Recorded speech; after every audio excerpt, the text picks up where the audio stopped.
Chapter 5 of the Adventures of Ferdinand Count Fathom by Tobias Smollett. Recording is in the public domain. Nothing could have more seasonably happened to confirm the good opinion which the colonel entertained of Ferdinand's principles.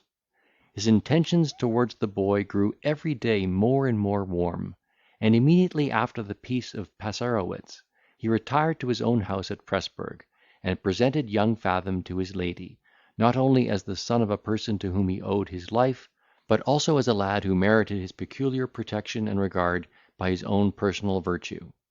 The Countess, who was an Hungarian, received him with great kindness and affability, and her son was ravished with the prospect of enjoying such a companion. In short, fortune seemed to have provided for him an asylum, in which he might be safely trained up, and suitably prepared for more important scenes of life than any of his ancestors had ever known. He was not, in all respects, entertained on the footing of his young master, yet he shared in all his education and amusements, as one whom the old gentleman was fully determined to qualify for the station of an officer in the service. And if he did not eat with the Count, he was every day regaled with choice bits from his table, holding, as it were, a middle place between the rank of a relation and a favourite domestic. Although his patron maintained a tutor in the house, to superintend the conduct of his heir, he committed the charge of his learning to the instructions of a public school, where he imagined the boy would imbibe a laudable spirit of emulation among his fellows, which could not fail of turning out to the advantage of his education. Ferdinand was entered in the same academy, and the two lads proceeded equally in the paths of erudition. A mutual friendship and intimacy soon ensued, and, notwithstanding the levity and caprice commonly discernible in the behaviour of such boys, very few or rather no quarrels happened in the course of their communication. Yet their dispositions were altogether different, and their talents unlike. Nay, this dissimilarity was the very bond of their union, because it prevented that jealousy and rivalship which often interrupts the harmony of two warm contemporaries. The young Count made extraordinary progress in the exercises of the school, though he seemed to take very little pains in the cultivation of his studies, and became a perfect hero in all the athletic diversions of his fellow scholars; but at the same time exhibited such a bashful appearance and uncouth address, that his mother despaired of ever seeing him improved into any degree of polite behaviour. On the other hand, Fathom, who was in point of learning a mere dunce, even in his childhood remarkable among the ladies for his genteel deportment and vivacity. They admired the proficiency he made under the directions of his dancing master, the air with which he performed his obeisance at his entrance and exit, and were charmed with the agreeable assurance and lively sallies of his conversation, while they expressed the utmost concern and disgust at the boorish demeanour of his companion, whose extorted bows resembled the pawings of a mule, who hung his head in silence like a detected sheep-stealer, who sat in company under the most awkward expressions of constraint, and whose discourse never exceeded the simple monosyllables of negation and assent. In vain did all the females of the family propose to him young Fathom as a pattern and reproach. He remained unaltered by all their efforts and expostulations, and allowed our adventurer to enjoy the triumph of his praise, while he himself was conscious of his own superiority in those qualifications, which seemed of a more real importance than the mere exteriors and forms of life. His present ambition was not to make a figure at his father's table, but to eclipse his rivals at school, and to acquire an influence and authority among these confederates. Nevertheless, Fathom might possibly have fallen under his displeasure or contempt, had not that pliant genius found means to retain his friendship by seasonable compliances and submission. For the sole study, or at least the chief aim of Ferdinand, was to make himself necessary and agreeable to those on whom his dependence was placed. His talent was in this particular suited to his inclination. He seemed to have inherited it from his mother's womb, and without all doubt would have raised upon it a most admirable superstructure of fortune and applause, had not it been inseparably yoked with a most insidious principle of self-love, that grew up with him from the cradle, and left no room in his heart for the least particle of social virtue. This last, however, he knew so well how to counterfeit, by means of a large share of ductility and dissimulation, that surely he was calculated by nature to dupe even the most cautious, and gratify his appetites by levying contributions on all mankind. So little are the common instructors of youth qualified to judge the capacities of those who are under their tutelage and care, that Fathom, by dint of his insinuating arts, made shift to pass upon the schoolmaster as a lad of quick parts, in despite of a natural inaptitude to retain his lessons, which all his industry could never overcome. In order to remedy, or rather to cloak this defect in his understanding, he had always recourse to the friendship of the young Count, who freely permitted him to transcribe his exercises, until a small accident happened, which had well nigh put a stop to these instances of his generosity. The adventure, inconsiderable as it is, we shall record, as the first overt act of Ferdinand's true character, as well as an illustration of the opinion we have advanced touching the blind and injudicious decisions of a right pedagogue. Among other tasks imposed by the pedant upon the form to which our two companions belonged, they were one evening ordered to translate a chapter of Caesar's Commentaries. Accordingly, the young Count went to work, and performed the undertaking with great elegance and despatch. Fathom, having spent the night in more effeminate amusements, was next morning so much hurried for want of time, that in his transcription he neglected to insert a few variations from the text, these being the terms on which he was allowed to use it, so that it was verbatim a copy of the original. As those exercises were always delivered in a heap, subscribed with the several names of the boys to whom they belonged, the schoolmaster chanced to peruse the version of Ferdinand before he looked into any of the rest, and could not help bestowing upon it particular marks of approbation. The next that fell under his examination was that of the young Count, when he immediately perceived the sameness, and, far from imputing it to the true cause, upbraided him with having copied the exercise of our adventurer, and insisted upon chastising him upon the spot for his want of application. Had not the young gentleman thought his honour was concerned, he would have submitted to the punishment without murmuring;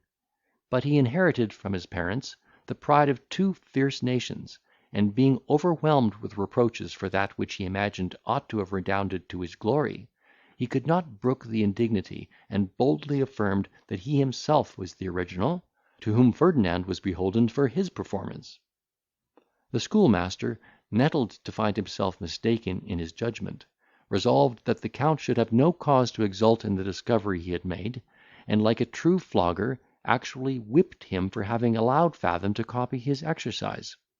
Nay, in the hope of vindicating his own penetration, he took an opportunity of questioning Ferdinand in private concerning the circumstances of the translation, and our hero, perceiving his drift, gave him such artful and ambiguous answers, as persuaded him that the young Count had acted the part of a plagiary, and that the other had been restrained from doing himself justice by the consideration of his own dependence. This profound director did not fail, in honour of his own discernment, to whisper about the misrepresentation, as an instance of the young Count's insolence, and Fathom's humility and good sense.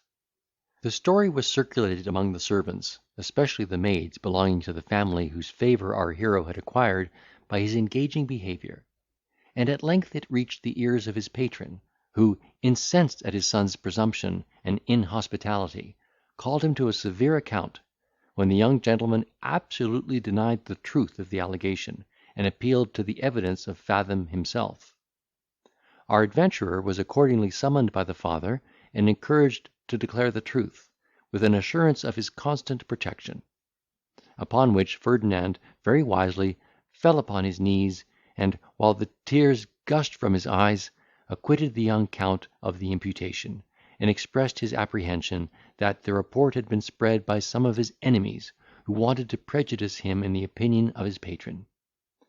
The old gentleman was not satisfied of his son's integrity by this declaration, being naturally of a generous disposition, highly prepossessed in favour of the poor orphan, and chagrined at the unpromising appearance of his heir. He suspected that Fathom was overawed by the fear of giving offence, and that, notwithstanding what he had said, the case really stood as it had been represented. In this persuasion he earnestly exhorted his son to resist and combat with any impulse he might feel within himself, tending to selfishness, fraud, or imposition; to encourage every sentiment of candour and benevolence, and to behave with moderation and affability to all his fellow creatures. He laid upon him strong injunctions, not without a mixture of threats, to consider Fathom as the object of his peculiar regard, to respect him as the son of the Count's preserver, as a Briton, a stranger, and above all an helpless orphan, to whom the rights of hospitality were doubly due. Such admonitions were not lost upon the youth, who, under the rough husk of his personal exhibition, possessed a large share of generous sensibility. Without any formal professions to his father, he resolved to govern himself according to his remonstrances; and, far from conceiving the least spark of animosity against Fathom, he looked upon the poor boy as the innocent cause of his disgrace, and redoubled his kindness towards him, that his honour might never again be called in question upon the same subject. Nothing is more liable to misconstruction than an act of uncommon generosity. One half of the world mistake the motive, from want of ideas to conceive an instance of beneficence that soars so high above the level of their own sentiments; and the rest suspect it of something sinister or selfish from the suggestions of their own sordid and vicious inclinations.